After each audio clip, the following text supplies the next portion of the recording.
There you go, and everyone keeps asking how to fillet a blue cod in different ways. This is how I do it anyway. It seems to be pretty quick and efficient. May not be right, but it's the way I do it. You see on the top of blue cod's head, you'll normally see the scales coming in, and they'll come to a bit of a V shape. That's where you're aiming for there, between his eyes. Maximise the meat. Go behind the fillet there. I'm cutting not straight, cutting on an angle. I always keep my hand under it, where its gills were, finger on its eye, and just coming in like that, straight through the rib bones, right along to the end, flip her over. Now you got your rib cage there.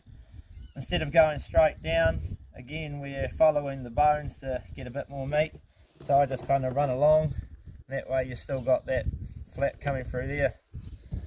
Your bones don't really start till you get to about here.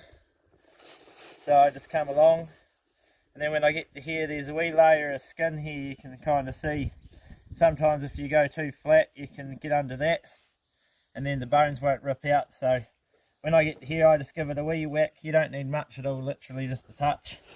Flick it over, back of the knife, on the fillet, pull out. Beautiful big fillet. And you can see all your bones still in the middle there in your rib cage. It's pretty clean along there, and you've come right up to the head, so you can see you can get that extra bit of meat there. The time you do your 10 fish, it actually adds up to a bit. Then over time it gets easier, and you just scoot along.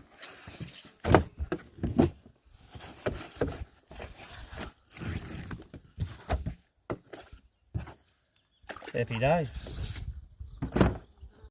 Part 2, thought we'd show you how to maximise these tasty things. The old sea perch, everyone chucks them back and thinks they're disgusting. I've cooked them for people and they've said they don't eat sea perch, so I've said, do you want some blue cod? And they say yes. So I cook them up some blue cod and they say, oh, you can't beat fresh blue cod. Then I show them the perch frames. My biggest thing is people don't know how to deal with them because they've got spikes all over them, all around here. They're bloody spiky as hell. The easiest thing to do when you get them on the hook, they don't even have teeth, is you can just grab their mouth and unhook them. They're actually really easy to deal with. When I go to bleed them, which I always bleed them straight away, I didn't with this one because I wanted to show you. Grab it by the lips, I run my hand down, all the spikes are facing that way. Run my hand down and I kind of squeeze into its belly there. I grab my knife, come in through its gill plate, and just give it a slip across there. Then she'll bleed out.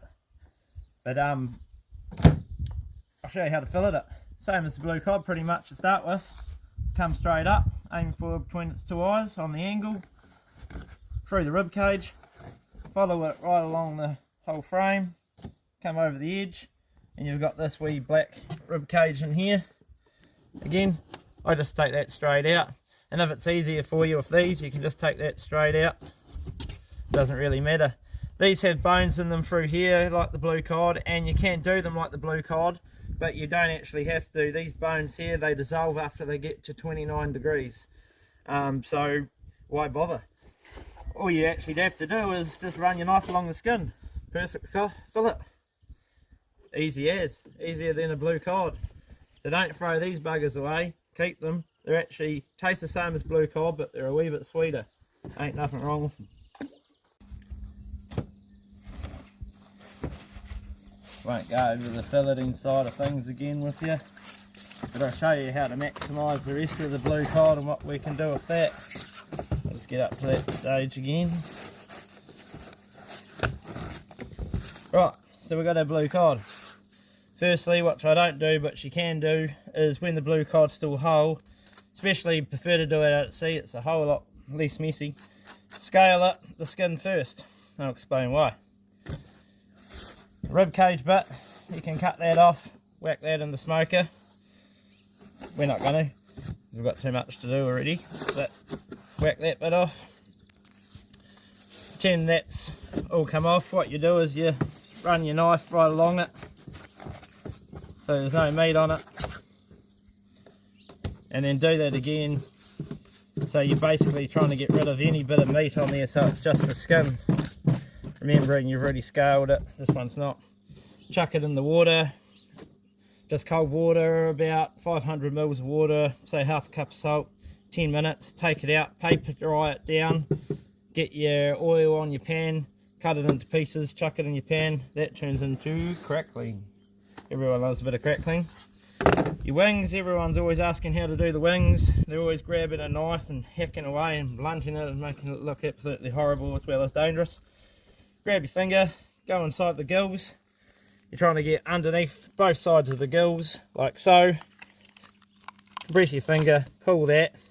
Now you're left with this dangling, it's connected here. Give that a wee pull like so, and that's all you need to do there. Then I get my thumb, put it down the middle of the wings, and just pull down. That all comes out. Your guts pretty much just fall away. There's nothing wrong with leaving the guts in the cod if you know how to go around the cod without cutting the guts. Then you're left with your head, obviously de-gilled. Right here, if you want, you can make a wee cut. I don't bother. I just bend it and pull it.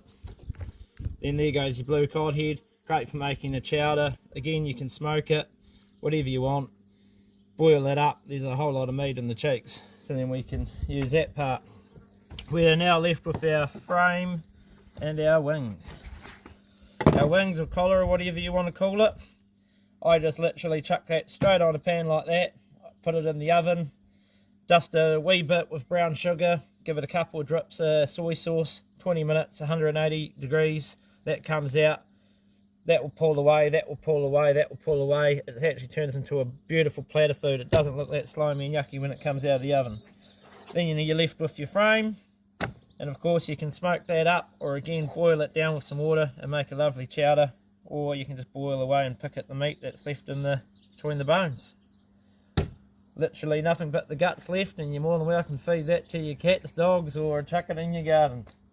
Maximise.